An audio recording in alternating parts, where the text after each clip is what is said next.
তারেক জিয়ার সালাম নিন, ধানের শীষে ভোট দিন। অ্যাডভোকেট শফিকুল হক মিলন ভাইয়ের সালাম নিন, ধানের শীষে ভোট দিন।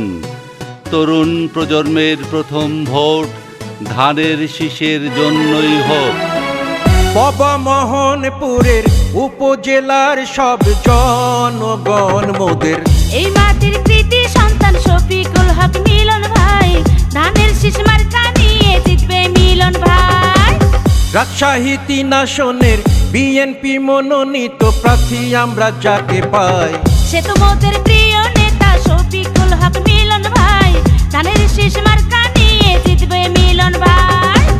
শোনেন আমার বিএনপি নেতা কর্মী জনগণ সবাইকে জানাই মোদের এই মাটির কৃতি সন্তান মিলন ভাই, ইনশাল্লাহ বিজয় মালা পড়বে মিলন ভাই।